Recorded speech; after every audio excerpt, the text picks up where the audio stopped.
Students, last class में हमने देखा था टेम्परेचर बेस्ड स्ट्रेस और स्ट्रेन। हम लोगों ने देखा था कि लास्ट टाइम टर्न पे कि टेम्परेचर इंक्रीज हो और हम फ्री एक्सपेंशन होने दें तो स्ट्रेस जनरेट नहीं होगा, स्ट्रेन होगा, क्योंकि फ्री एक्सपेंशन होगा, चेंज इन लेंथ होगा। अब चेंज इन लेंथ से आप ओरिजिनल लेंथ का रेशियो निकालें तो स्ट्रेन तो आपका आएगा ही आएगा, और स्ट्रेस नहीं आता फ्री एक्सपेंशन में। जब आप स्ट्रेस जनरेट हो रहा है तो इसका मतलब आपने उसके एक्सपेंशन को रिस्ट्रिक्ट कर रखा है, रिस्ट्रेंड कर रखा है, वहां पे कोई सपोर्ट लगा रखा है जो कि ये दिख रहा है। ऐसी कंडीशन में आप आपका मेंबर का टेम्परेचर इंक्रीज होता है तो आपका स्ट्रेस जनरेट होगा, स्ट्रेन नहीं होगा। तो यहाँ पे आप एक चीज देख पा रहे हैं, ये चीज कि स्ट्रेस और स्ट्रेन रिलेटेड है। Stress is directly proportional to strain, ये तो आपने पढ़ा था। इसमें अब जो फंडामेंटल क्वांटिटी है, फंडामेंटल क्वांटिटी जो कि आप मेजर कर सकते हो, आप स्ट्रेस मेजर नहीं कर सकते, स्ट्रेन कर सकते हो। फिर चेंज इन लेंथ आपको ऑब्जर्व होती है, आप उसको मेजर कर सकते हो। स्ट्रेस आप मेजर नहीं कर सकते, ये आपकी फंडामेंटल क्वांटिटी है।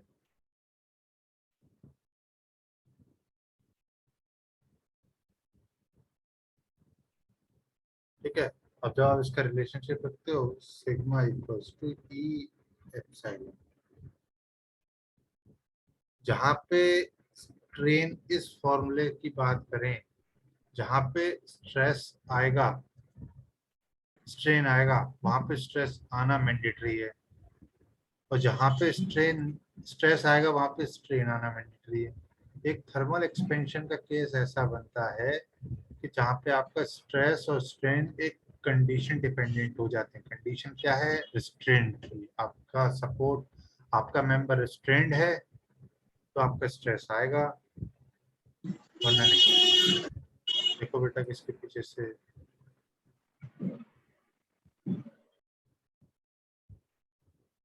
ठीक है। तो इसी चीज को ध्यान रखते हुए हमने आपको बताया था कि ये चीज बताई थी तीन, कि ये वाला केस बनेगा, फ्री एक्सपेंशन का केस बन गया तो आप सीधे क्या निकाल दोगे? स्ट्रेस निकाल दो, स्ट्रेन निकाल दोगे। स्ट्रेन मतलब चेंज इन लेंथ, या फिर डेल्टा। वहीं पे जब आपका सपोर्ट रिस्ट्रेंड हो दोनों साइड से, तो आप डेल्टा टी तो नहीं निकाल सकते, उस पर बेस्ड स्ट्रेस निकाल दोगे। कैसे? अभी न्यूमेरिकल करेंगे आप क्लियर हो जाएगा। वैसे ही एक कंडीशन ऐसी आएगी, आपका सपोर्ट तो है, मेंबर और के एंड और सपोर्ट पे कुछ डिस्टेंस है। स्ट्रेस कब जनरेट होगा? मैंने बताया टेम्परेचर इंक्रीज हुआ, सिग्मा टी मतलब चेंज इन टेम्परेचर की वजह से जो डिफ्लेक्शन आ रहा है और जो गैप है, उन दोनों में से सिग्मा टी बड़ा है, टेम्परेचर की वजह से एक्सपेंशन ज्यादा, तो स्ट्रेस आएगा। और अगर छोटा है तो नहीं आएगा। यहाँ तक आपका क्लास तक डिस्कस हो चुका था। तो उसी पे बेस्ड हमने एक न्यूमेरिकल किया था, ये फ्री एक्सपेंशन का था। फ्री एक्सपेंशन को स्ट्रेस से उसको रोक रहे हैं, तो स्ट्रेस जितना रोकेंगे उतना स्ट्रेस जनरेट होगा। तो ये हमने देख लिया था। अब नेक्स्ट न्यूमेरिकल देखते हैं हम लोग। इस न्यूमेरिकल की लैंग्वेज को भी आप ध्यान से देखिएगा। न्यूमेरिकल की लैंग्वेज में भी कई बार आपका क्वेश्चन गलत हो जाता है। तो आप क्वेश्चन लिखता हूँ, मैं पूरा क्वेश्चन लिखूंगा यहाँ पे जल्दी से, आप लोग पढ़ते जाइए। मैं पढ़ूंगा नहीं, फिर बाद में पढ़ूंगा एक बार।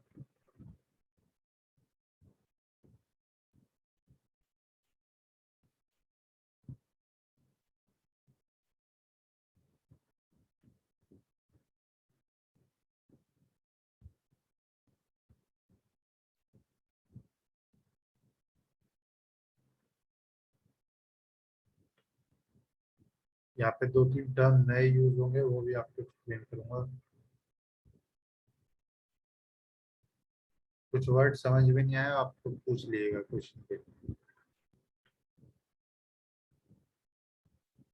ये बात होता है कि टेक्निकल टर्म होता है, आप नहीं समझ पाते, पूछिए, क्लियर होना चाहिए।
क्वेश्चन समझ में आ रहा है? A rod of 30 mm diameter and 5 meter long is connected between two grips.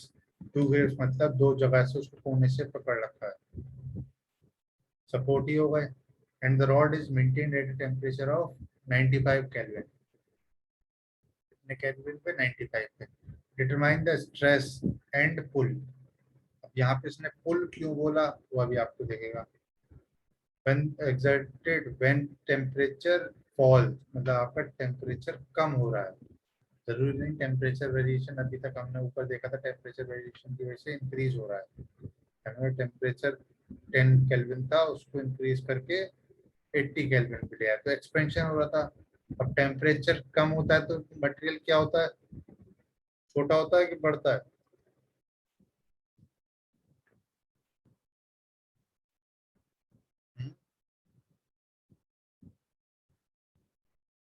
बोलिए बेटा. छोटा होता है। टेम्परेचर आपका छोटा होता है सर। टेम्परेचर आपका बढ़ता है तो आपकी लेंथ बढ़ती है, और अगर टेम्परेचर कम होता है तो मटेरियल आपका सिकुड़ता है, कॉन्ट्रैक्ट करता है, या फिर शॉर्ट एंड होता है. 3 वर्ड ये आप अभी जाके सर्वेइंग में भी पढ़ेंगे. सर्वेइंग में आपका टेम्परेचर करेक्शन आएगा टेप में, तो वो आपको देखना पड़ेगा कि भाई टेम्परेचर बढ़ रहा है कि कम हो रहा है. क्योंकि अभी आप दिल्ली में काम कर रहे हो, दिल्ली के बाद आप जाके जम्मू एंड कश्मीर में काम करोगे, या फिर राजस्थान में करोगे, तो राजस्थान में जाओगे तो अलग टाइप का करेक्शन लगेगा क्योंकि वहाँ पे टेम्परेचर बढ़ेगा दिल्ली के हिसाब से. वहीं आप जाओगे जम्मू में तो वहाँ पे टेम्परेचर कम होगा, तो वहाँ पे आपका कॉन्ट्रैक्ट होगा. ठीक है. अब यहाँ पे एक वर्ड और लिखा है यील्ड. यील्ड का मतलब क्या होता है? पहले पहले चलो ये अलग पार्ट कर लेते हैं, फिर यील्ड वाले पे बात करेंगे पूरे अच्छे से. ठीक है. उसने बोला हमारा क्या सिंपल है कि भाई चेंज इन लेंथ निकालना है. चेंज इन लेंथ कैसे निकलेगा? Change in length alpha delta T L ये होता है. अब ये हमें पता है कि भाई डेल्टा टी हमें साइन के साथ रखना है, उसी हिसाब से हमें पता लग जाएगा कि भाई डेल्टा एल बढ़ रहा है या कम हो रहा है. अल्फा की वैल्यू 12 इंटू 10⁻⁶. डेल्टा टी क्या है? पहले इनिशियल टेम्परेचर कितना था? यहाँ पे डेल्टा टी हमेशा होता है T final minus T initial. T final कितना है? 30 degree kelvin minus 95 degree into L. L कितना है अपना? आज क्या नाम है आपका? नेटवर्क इशू ज्यादा आ रहा है काफी बच्चे का. एल कितना है आपका? 5 मीटर है. 5 मीटर इंटू मतलब 5000. देखो बेटा कितना आ रहा है. माइनस साइन के साथ आएगा क्योंकि 95 माइनस 30 माइनस का 95. 30 माइनस 95 इंटू 5000. इसे आप सॉल्व करिए कितना आ रहा है बेटा बताइए.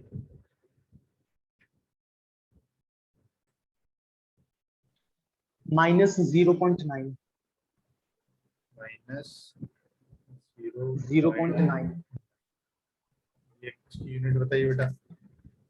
mm नहीं सॉरी सॉरी सर मीटर. मेरे ख्याल से गलत किया है आपने बेटा, दोबारा करिए. ठीक है सर. बाकी के बच्चे भी ट्राई करिए बेटा. ये न्यूमेरिकल में आपको बार बार बैठा के सिर्फ इसलिए कराता हूँ कि आपका प्रैक्टिस हो जाए यहाँ पे. सर -0.9 मीटर है. बेटा गलत है आपका. पहले तो आपकी जो आपकी आपकी वैल्यू आ रही है वही गलत आ रही है. और कोई ट्राई नहीं कर रहा बेटा? कैलकुलेटर लेके वाले बेटा करो. मैंने आपको बताया था -3.9 mm आएगा.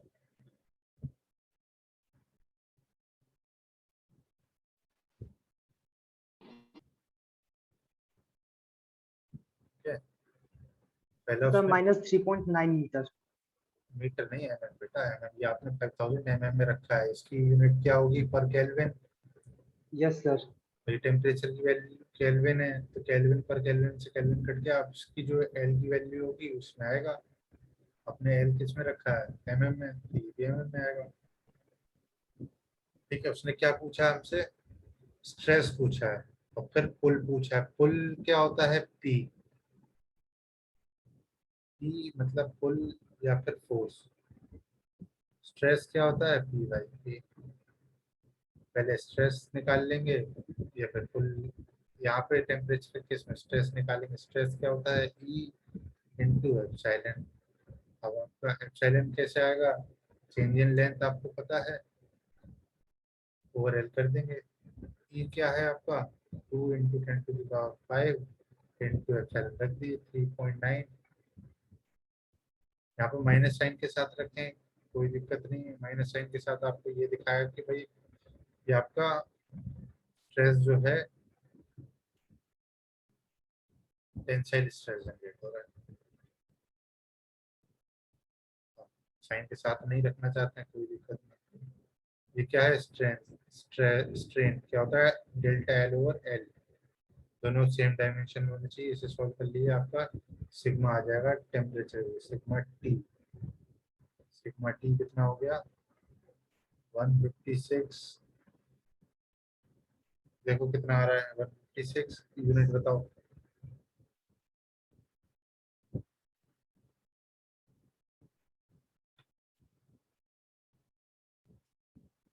भाई हमने कोई चेंजेस तो किया नहीं, जो इसकी यूनिट होगी वही यूनिट होगी, mega newton per metre square.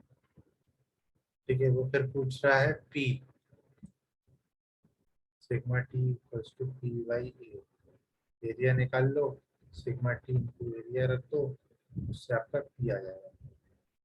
अब ये देखना है कि एरिया जिस यूनिट में रख रहे हो उसी में आएगा। आप एरिया किस, आप यहाँ पे मीटर स्क्वायर में रखोगे तभी आपका मेगा न्यूटन में आएगा पी। फिर आपको चेंजेस करने हैं तो कर लेना, यूनिट को आपको देख के करना है। इसका आंसर आएगा, इसका आंसर आएगा मेगा न्यूटन में रखोगे तो आएगा आपका 0.11211102 मेगा न्यूटन।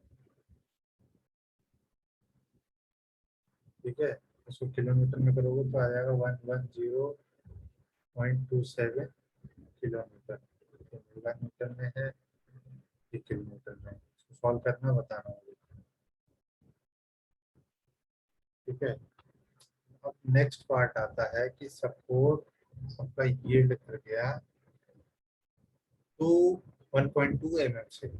सपोर्ट यील्ड की बात होती है। इस पहले पार्ट में किसी को कोई डाउट है, ये क्लियर है तो फिर नेक्स्ट पार्ट डिस्कस करते हैं, क्योंकि नेक्स्ट पार्ट आपका थोड़ा सा डिफिकल्ट है। बोलिए बेटा। No sir. अब उसने बोल दिया सपोर्ट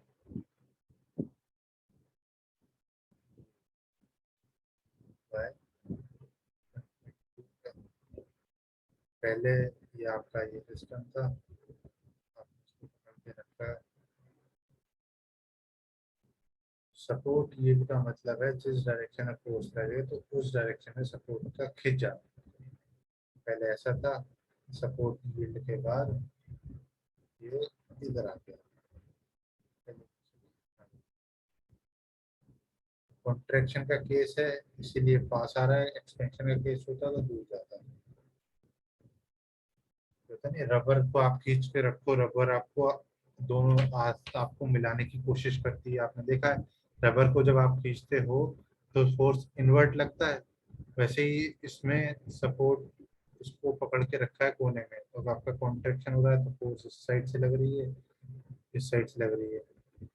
आपको पकड़ के रखने के लिए इसको इधर लगाना है, इसको इधर लगाना है। जैसे रबर को आप खींच के रखते हो तो आप ई लगा रहे हो, सपोर्ट ये हो गया तो आपका इधर चला गया।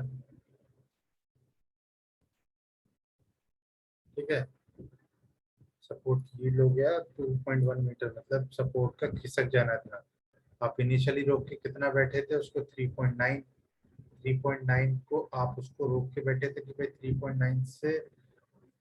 3.9 से कम नहीं होना चाहिए। अब delta T final, delta L final कितना हो गया भाई, डेल्टा टी एल माइनस, यहाँ पे हम अभी मैग्नीट्यूड की बात कर रहे हैं, डेल्टा एल माइनस, तो क्या 3.9 आपका गया माइनस 1.2। अब आपको रोक के कितना रखा हुआ है सपोर्ट ने, 2.7 mm आपका रिस्ट्रेंड करके रखा हुआ है, इतना वो जाने नहीं दे रहा है, इतना उसको जाना है। अगर इसको हम हटा दें तो ये यहाँ पे आ जाएगा, खिसक के सपोर्ट हटा दिया आपने तो ये इतना आ जाएगा, सपोर्ट और उसके बीच का डिस्टेंस आपका कितना रह जाएगा 3.9। अब इस केस में जब यील्डिंग हो गई है तो ये आपका हो जाएगा 2.7। क्लियर है? अब ये आपका डेल्टा एल हो गया फाइनल, डेल्टा एल फाइनल आ गया। आप डेल्टा एल आ गया तो आप सिग्मा टी भी निकाल सकते हैं। सिग्मा टी कितना होता है एप्सिलॉन ई एप्सिलॉन, अब यहाँ पे ई की वैल्यू आप रख दी है 2.7 डिवाइडेड बाय 5 मीटर, उससे आप स्ट्रेस निकाल लिए, आप एरिया से इसको मल्टीप्लाई कर दी तो आपका पुल आ जाएगा। यील्डिंग का फंडा क्लियर है?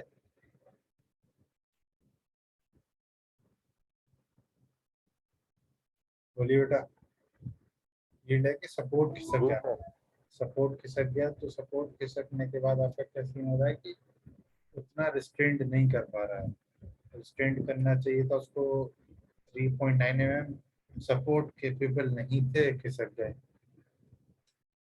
सपोर्ट केपेबल नहीं थे, support we are not able to withstand that much of stress और pull, तो आपके खिसक गए, थोड़े बहुत खिसक गए, जितना खिसक गया उतना रिस्ट्रेंट आपका कम हो गया, उसी हिसाब से स्ट्रेस भी कम हो जाएगा। आप रबर को खींचते हैं, ये रबर वाला सीन समझ लो, रबर को आप खींचते हैं, थोड़ा सा खींचते हैं कम फोर्स लगता है, बहुत ज्यादा खींचते हैं फोर्स ज्यादा लगता है। वही चीज यहाँ पर है कि इसको पकड़ के रखने के लिए जब बहुत ज्यादा स्ट्रेस, बहुत ज्यादा आप स्ट्रेन करेंगे, इतना पकड़ के रखें, ओरिजिनल लेंथ इसकी उतनी होनी चाहिए, आपने इतना खींच के रखा हुआ है इसे, तभी तो टेम्परेचर को बैलेंस करा हुआ वो, तो आपको फोर्स ज्यादा लगेगा। जब आपकी यील्डिंग हो गई तो स्ट्रेस आपका ये सिग्मा टी अब यील्डिंग के केस में कम आएगा, जो पुल की वैल्यू आएगी वो भी कम आएगी। कैलकुलेट करिएगा, इसे कैलकुलेट करेंगे तो आपका आ जाएगा 108। Sir 108 mega newton per metre square. Yes sir. देख रहे हो आप यील्डिंग करने से आपका स्ट्रेस कितना कम हो गया, आगे नहीं आ गया, 48 का डिफरेंस आ गया कभी, 48 mega newton per metre square आपका स्ट्रेस कम हो गया। जब ये कम हुआ तो आपका वो भी कम हो जाएगा, पुल की वैल्यू। क्लियर है?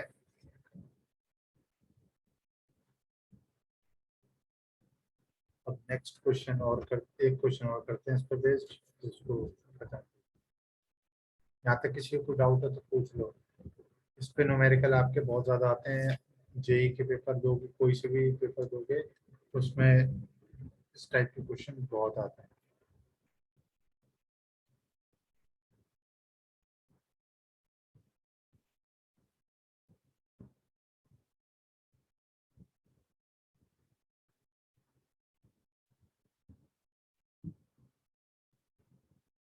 इसमें डायमीटर ना देके क्रॉस सेक्शनल एरिया दे दिया डायरेक्ट।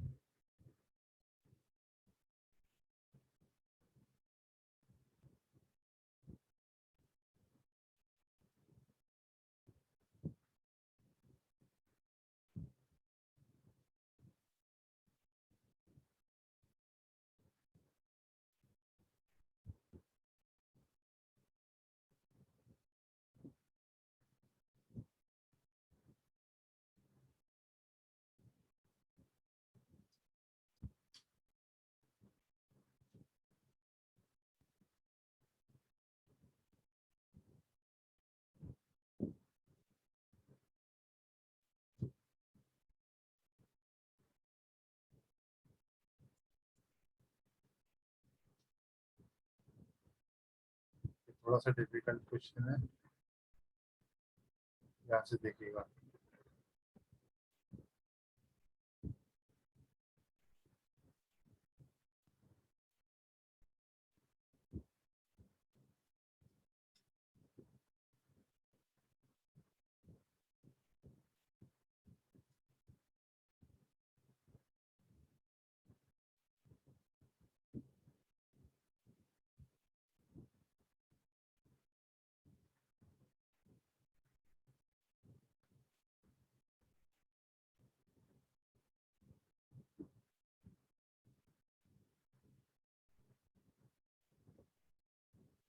क्वेश्चन पढ़िए आप लोग।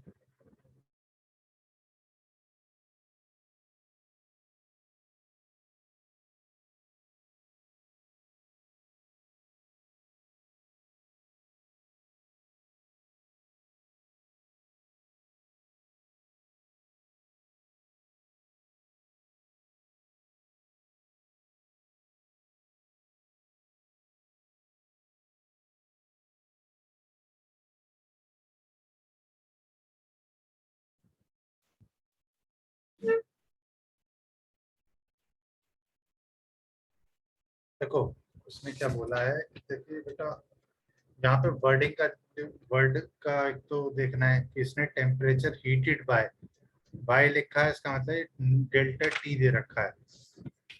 टू, यहाँ पे देखो ये मेरे को दिखाना था आप लोगों को सबसे पहले कि भाई टू और इसमें क्या फर्क होता है। यहाँ पे दे रखा है एट टेम्परेचर, और टू मतलब यहाँ पे इतना था, इतना ले आए। यहाँ पे डायरेक्टली दे दिया उसने, इनिशियल टेम्परेचर की कोई बात ही नहीं करी, उसने बोल दिया बाय इतने से इंक्रीज हो। अब ये इनिशियल टेम्परेचर कितना हो और कितना इंक्रीज किया हमें नहीं पता, हमें पता है कि इतने से चेंज कर दिया उसने। ठीक है, अब उसने बोला है कि टोटल एक्सटेंशन, एक्सटेंशन मतलब कितना होना चाहिए, और पी की वैल्यू फुल और लगा रहा है। तो आपसे पूछ रहा है, देखो delta T, delta L final होना चाहिए, डेल्टा टी टेम्परेचर की वजह से और डेल्टा एल पी की वजह से, यही तो होगा। उसने बोल दिया कि डेल्टा फाइनल आपका 0.85 होना चाहिए। It is the combination of both temperature increase as well as pull, ऐसा सीन है। यहाँ पे लोड लग रहा है और टेम्परेचर भी राइज हो रहा है। अब उसने बोल दिया कि दो टोटल एक्सटेंशन आपका कितना होना चाहिए,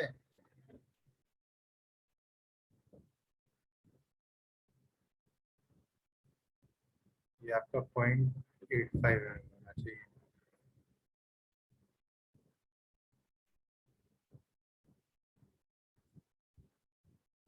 ठीक है, 0.85 होना चाहिए। डेल्टा टी हमें पता नहीं, अभी निकालें। डेल्टा एल टी हमें निकालना चाहिए। डेल्टा टी कितना होता है, alpha delta T L. Delta P की वजह से कितना होता है, पी एल ओवर ए ई, आपने पता ही है। अब डेल्टा टी इसकी वैल्यू आप कैलकुलेट कर सकते हैं। अल्फा की वैल्यू कितनी दे रखी है, 12 into 10 to the minus 3। Delta T direct दे रखा है 60 mm। लेंथ कितनी दे रखी है, 1 मीटर, 1 मीटर मतलब 1000 mm। पी की वैल्यू हमें निकालनी है, एल कितना दे रखा है 1000 mm, ए की वैल्यू उन्होंने दे रखी है 6। अब पी की वैल्यू आपको रखनी है न्यूटन पर एम एम स्क्वायर में। जीपीए कितना होता है मैंने आपको बताया था लास्ट क्लास में, जी 10⁻⁸ 8 नहीं बेटा, देखा करो एक बार कितना है। 9। तीन तीन के रेस में चलता है, तो आपका न्यूटन पर एम स्क्वायर में आ जाएगा ये। जीपीए मतलब जीपी उसने बोल दिया 2 × 10⁻⁹ न्यूटन पर मीटर स्क्वायर। हमें कितना चाहिए, एम स्क्वायर में, तो कितना आ जाएगा 2 × 10⁻³ न्यूटन पर एम स्क्वायर। तो देखना आप कितना ही आएगा, इसको रखो 200 इंटू 10⁻³ इधर कितना चल रहा है आपका 0.85 है। इसको कैलकुलेट करो कितना आ रहा है बेटा ये वैल्यू से कैलकुलेट करो आएगा 0.72 0.85 प्लस 6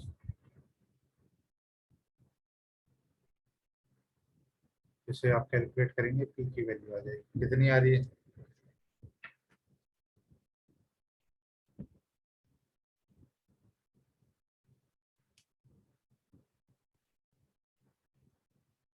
0.13 आएगा into 16 into 2 into 10⁻³ divided by 1000 ये आपकी पी की वैल्यू किसमें आएगी न्यूटन में आएगी।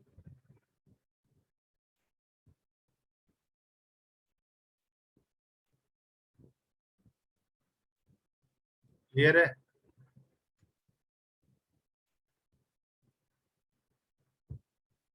थोड़ा सा यूनिट का ध्यान रखना है आपको यूनिट का ही गेम है सारा